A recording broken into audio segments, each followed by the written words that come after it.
Shabbat Shalom and welcome to Alpha and Omega Ministries. We are truly happy that you joined us this morning, and we hope that you will enjoy this Torah portion as it is an incredible portion. The name of it is Vayigash, and it means, and he drew near. And of course, it is today the climactic conclusion of the story of Joseph and his brothers. And first, the story of Joseph and his brothers is the longest recorded theme in all 5 books of the Torah, covering 13 chapters. This story is laden with psychological drama and intrigue and human emotions and drama. But underneath it all, we're going to see the mighty hand of God moving, and we're going to see his intentions being brought forth, and it's really incredible. Though God is never actually even mentioned in this entire story until 8 chapters into it, we see that it is him weaving his divine plan through the entire thing. So before we get into this week's study, I would like to unravel a mystery with you. And the mystery is chapter 38. And you're going to see that this chapter seems out of place. But embedded in the chapter 38, are nuggets of prophecy that show us how intricately, and perfectly God's word is woven together. Psalm 119:18 says, "Open my eyes that I may behold wondrous things out of your law." Today we will see wondrous things. And we remember way back in Genesis 15:13 that God said to Abraham, "Know for certain that your descendants will be strangers in a land that is not theirs, where they will be enslaved and oppressed for 400 years. So this mystery chapter 38 takes place right at the part of Joseph's story when he's being taken and sold as a slave into Egypt.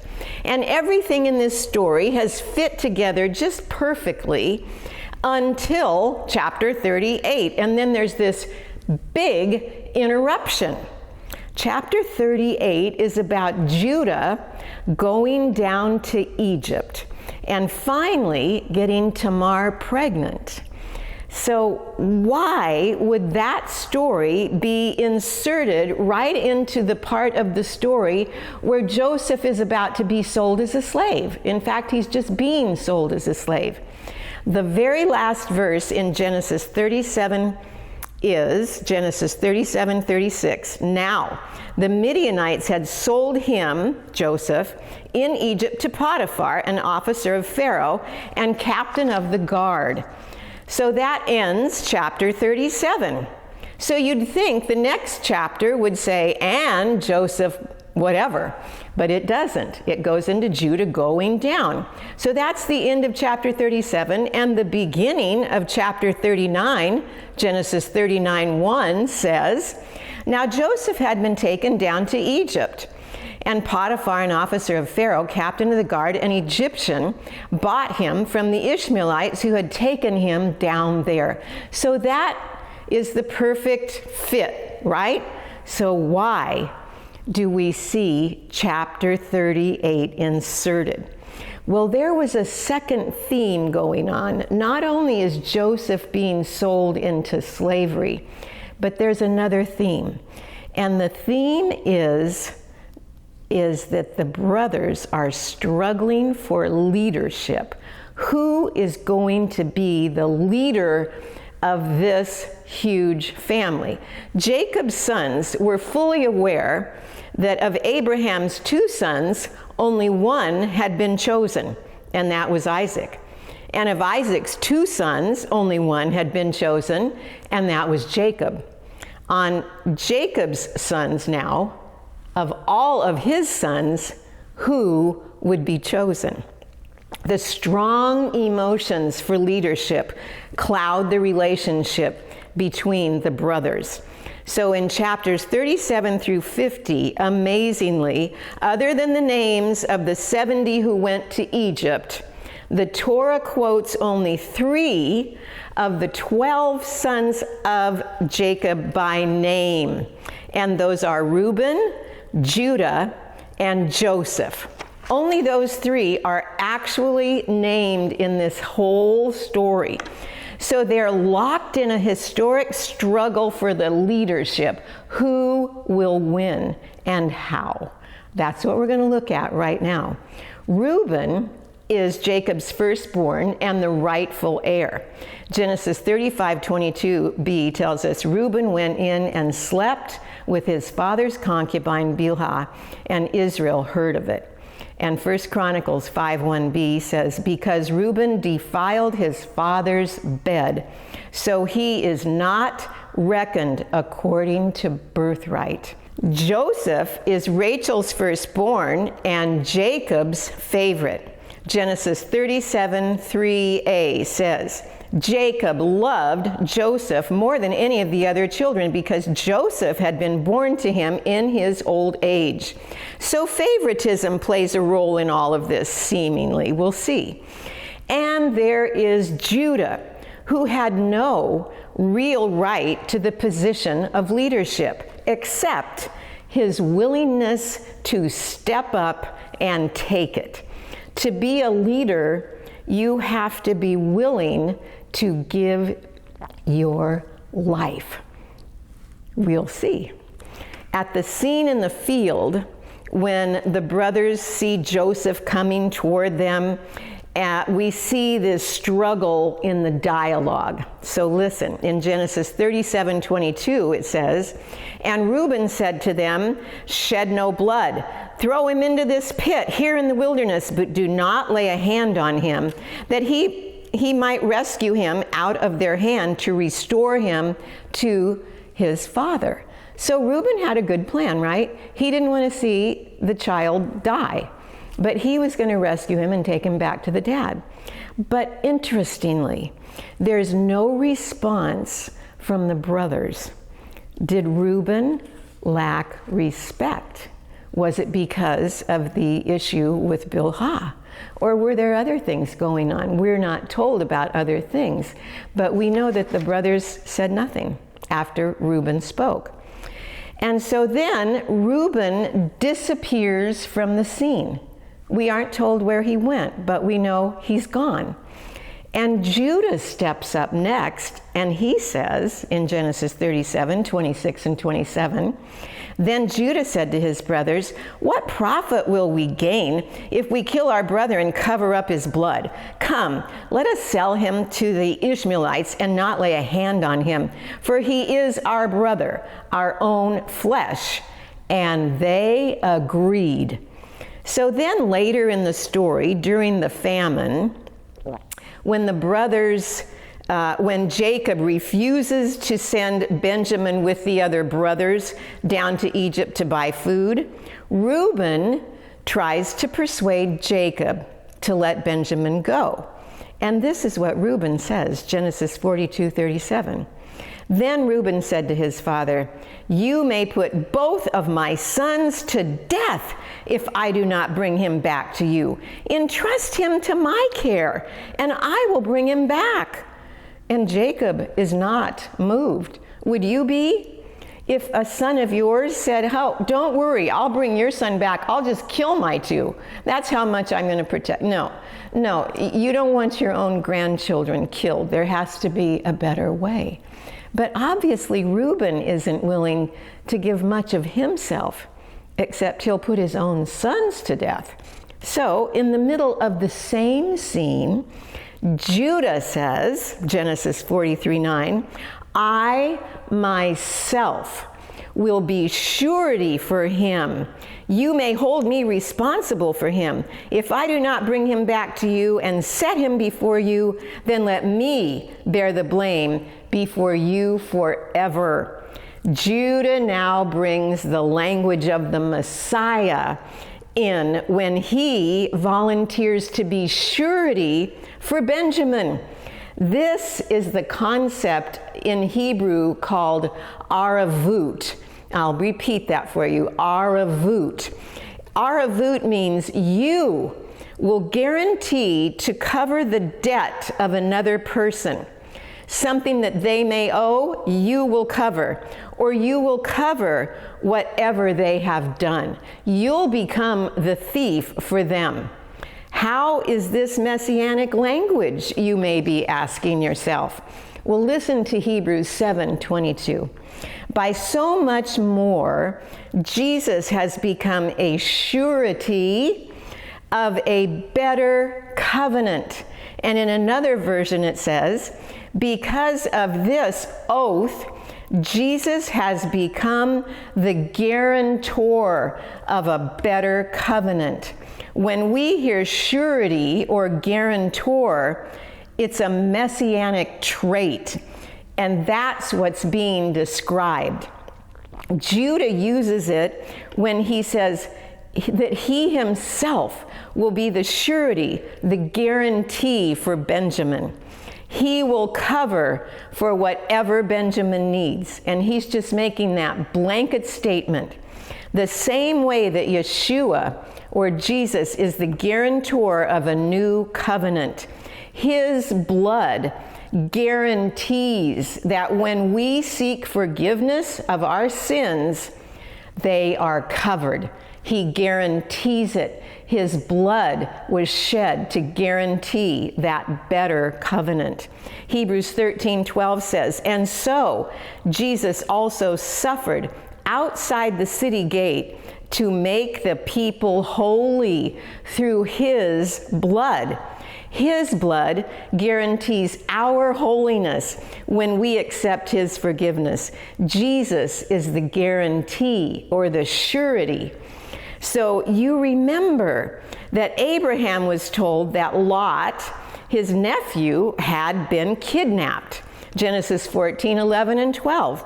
Now Kedorlaomer and his armies took everything the people of Sodom and Gomorrah owned, including their food. They took Lot, Abraham's nephew, who was living in Sodom, and everything he owned. Then they left.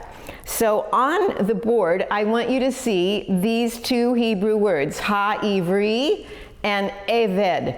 This ha-ivri is Hebrew. That is referring to Abraham. He was a ha-ivri, the Hebrew, and eved is servant. So a eved ha-ivri is a Hebrew servant. That's really important, and we will get back to that in just 1 minute. So Genesis 14:13a through 16a says, a man who had escaped came and reported this to Abraham the Hebrew, ha-ivri. Now, when Abraham heard that his relative had been taken captive, he called out 318 men born in his household and went in pursuit as far as Dan. During the night, Abram divided his men to attack them, and he routed them, pursuing them as far as Hobah, north of Damascus. He recovered all the goods and brought back his relative Lot and his possessions. Now, Hobah is another Hebrew word that we want to know because it's important in this story. This is the word Hobah, and it means debt. It was the name of the place that Abraham was going to, and it means debt. Okay, now Lot had been not the perfect nephew, but Abram came to his rescue nonetheless. There is the concept, this same concept of aravut, which again means taking care of another, being the guarantors for one another. Hovah means debt. Abraham and his 318 men chased these kings who had taken Lot, and they chased him for over 200 miles on horseback. And it was a rough journey, as they say, uphill both ways, right? It literally was uphill clear to Damascus. And so I don't know if you can quite imagine 200 miles on horseback, but that would be a tough ride, okay? And they did it all to pay a debt and purchase back or redeem Lot, even at his own expense. That's what Abraham was doing. He was being aravut, taking care of his brother, his nephew in this case, but anybody, a friend, a relative, your brother. You take care of them. That's the whole idea, and you're going to see this in just a second. So I want to show you something else now, which I think is just amazing. Okay, you see here the same two Hebrew words that were on the other side of this paper, and they are Eved Ivri. Eved Ivri is Hebrew servant. Now we have to remember that every letter in the Hebrew alphabet also represents a number. We call that gematria. And so if we apply the numbers to each letter of each of these words, we get 358 when we add it all up. Now 358 also is the same numerical value for this word, which is Mashiach. And in English, that is Messiah. So who is the Hebrew servant?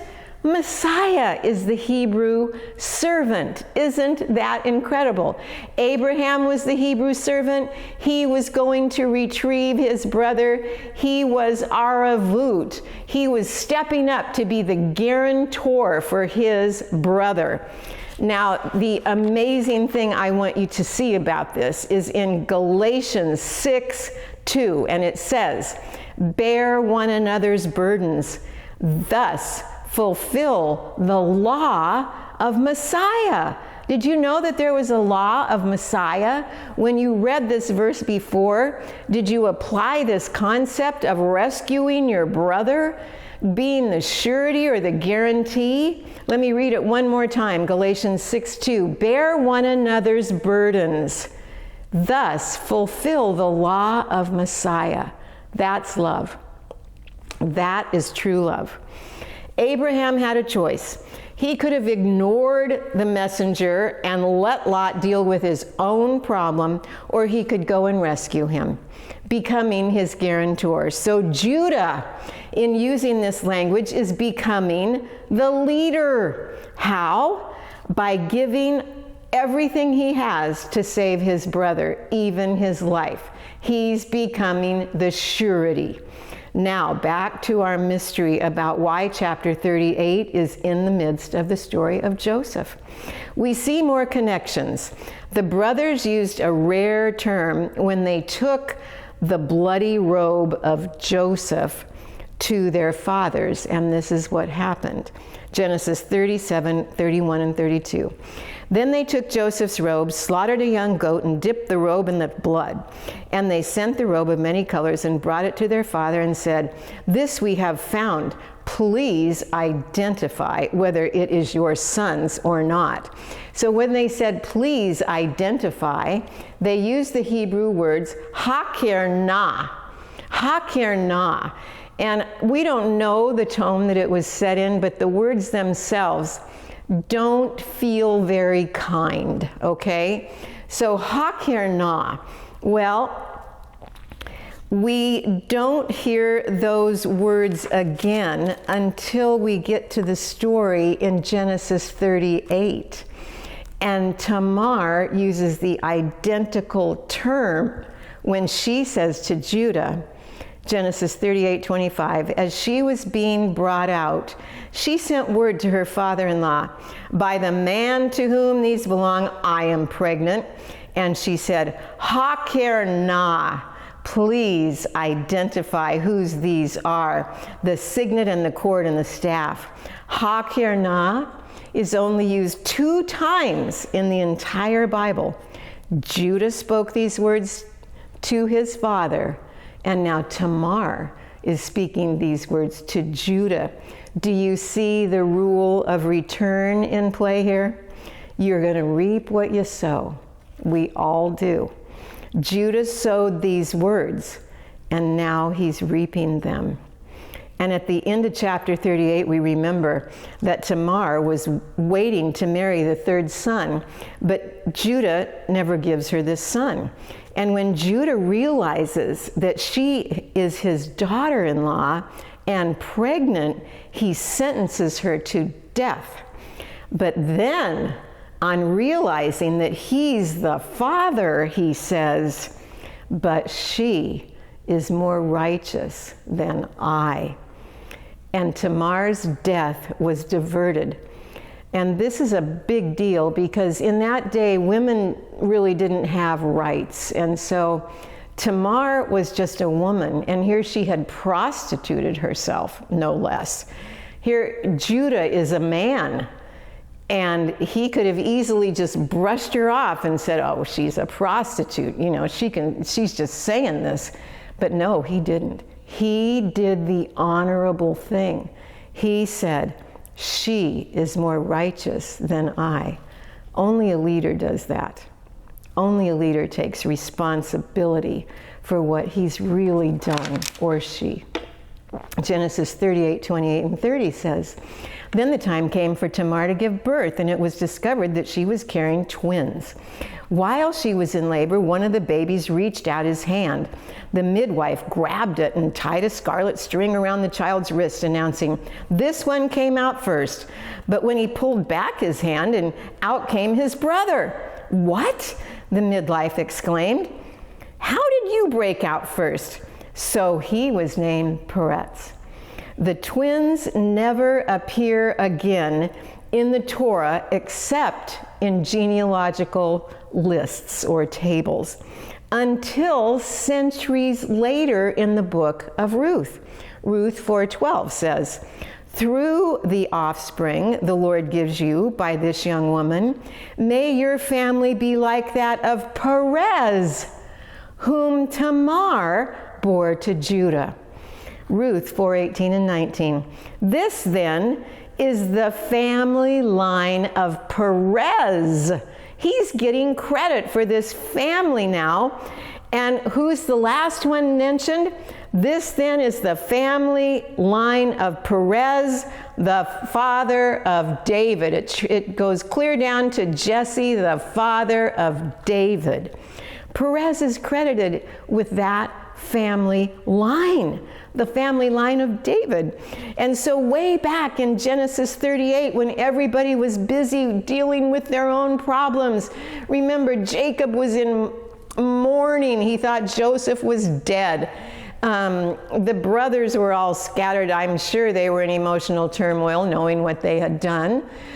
Judah goes down, marries a Canaanite, which he knew he shouldn't do, has 2 sons die, gets his daughter-in-law pregnant, and the whole time, none of this shakes God. None of this surprises God. God is busy creating the line of the Messiah, and he does it through a big mess with Judah and Tamar. When we read Perez's name in the book of Ruth, do we associate it with the story of Tamar and Judah back in Genesis? Do we see that David came through Perez and the Messiah came through David? God never stops working. Even though flawed human beings, even when he's not mentioned in the story, he's at work. Even in the midst of Joseph being sold as a slave, God is creating the line of the Messiah. Redemption is coming. And we can certainly apply this to our situations. God is at work. He's doing things we have no idea. They're all around us and we don't even know. But we believe it because we see it right here. And he never changes and he never fails. So hang on when you're in those times that you just don't understand. Life is happening and God is working. And you can believe that it's going to come out for good. So now we go back and remember that at the end of our last Torah portion, Benjamin had been apprehended as a thief for having chosen for having Joseph's silver goblet in his pack. And we see Judah steps up, risking his own life to intercede. Genesis 44, 18 and 19. Then approach him did Judah, and he said, "If you please, my Lord." Of course, this is Judah going to Joseph, and he has no idea that it's Joseph. He just knows that he's the second most powerful man in all of Egypt. So this is the scene. Then approach him did Judah, and he said, "If you please, my Lord, speak, please, may your servant a word in the ears of my Lord. And let not flare up your anger at your servant, for you are like Pharaoh." My Lord asked his servant, saying, "Have you a father or a brother?" And we said to my Lord, "We have a father, an old man, and a child of his old age who is young. His brother is dead, and he alone is left of his mother's children, and his father loves him." And Judah then rehearsed the story of all that had happened when the brothers went back after the first time they came to Egypt to get food. And then he closes his speech with the following words, Genesis 44, 30 through 34. "Now, therefore, when I come to your servant my father, and the lad is not with us, since his life is bound up in the lad's life, it will happen when he sees that the lad is not with us, that he will die. So your servants will bring down the gray hair of your servant, our father, with sorrow to the grave. For your servant became surety. For your servant became surety for the lad to my father, saying, if I do not bring him back to you, then I shall bear the blame before my father forever. Now therefore, please let your servant remain instead of the lad as the slave to my Lord, and let the lad go up with his brothers." Do you see Judah being the guarantor, the aravut, the surety for his little brother Benjamin? He was willing to give his life for that boy, for that brother. "For now I shall go up to my father if the lad is not with me, lest perhaps I see the evil that would come upon my father."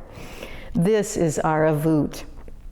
It is said that Judah penetrated Joseph's innermost depths.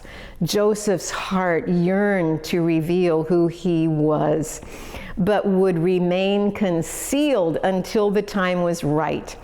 Judah's powerful words convinced Joseph of the brothers' love and contrition. And another amazing insight comes from a question that Rabbi Joshua asked. And he asked, who can prevail over an ox? Only a lion. So this is like a little bit of a riddle. Who can prevail over an ox? Only a lion. Since Joseph was an ox, as it is said, his firstling bullock, majesty is his. And Judah was a lion, as it is said. Judah is a lion's whelp. Who confronted the ox? The lion. Judah, as it is said, then Judah came unto him. The question is, who is strong enough for Joseph's power to be penetrated? He is the second most powerful man in Egypt. The answer is in Moses' blessing of the children of Israel for the last time, and he blessed each household. So he said in Deuteronomy 33:17 of Joseph, 17:18a, with the choice gifts of the land and everything in it, and with the favor of him who dwelt in the burning bush, may these rest on the head of Joseph and crown the brow of the prince of his brothers. His majesty is like the firstborn bull, and his horns like those of a wild ox. With them he will gore the nations, even to the ends of the earth. This is showing Joseph's great power. He's like this ox. Okay, there's so many prophetic things in here, but we're not going to get into those. But they're showing Joseph is an ox, okay? That's what Moses is comparing him to. Who can prevail over this power that Joseph has? Genesis 49, 9 and 10. Judah, your brothers shall praise you. Your hand shall be on the necks of your enemies. Your father's sons shall bow down to you. Judah is a young lion. My son, you return from the prey. Like a lion, he crouches and lies down like a lioness. Who dares to rouse him? Who can prevail over an ox? Only a lion. Judah, the lion, prevails over Joseph, the ox. Messiah is from the tribe of Judah. Messiah's second coming, he's coming as the lion of the tribe of Judah, who will prevail forever. Revelation 5:5 says, and one of the elders said to me, stop weeping. Behold, the lion that is from the tribe of Judah, the root of David, has overcome so as to open the book and its 7 seals. And we move on to Genesis 45, 1 through 5. Then Joseph could not restrain himself before all those who stood by him, and he cried out, make everyone go out from me.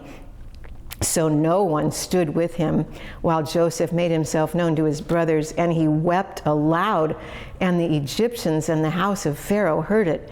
Then Joseph said to his brothers, I am Joseph. Does my father still live?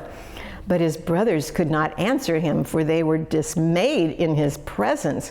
And Joseph said to his brothers, please come near to me. So they came near. Then he said, I am Joseph, your brother, whom you sold into Egypt. But now do not therefore be grieved or angry with yourselves because you sold me here. For God sent me before you to preserve life. Chofetz Chaim said, when Joseph said, I am Joseph, God's master plan became clear to the brothers. They had no more questions. Everything that had happened for the last 22 years fell into perspective. So too will it be in the time to come when God will reveal himself and announce, I am the Lord. The veil will be lifted from our eyes, and we will comprehend everything that transpired throughout history. Wow, what a day that's going to be.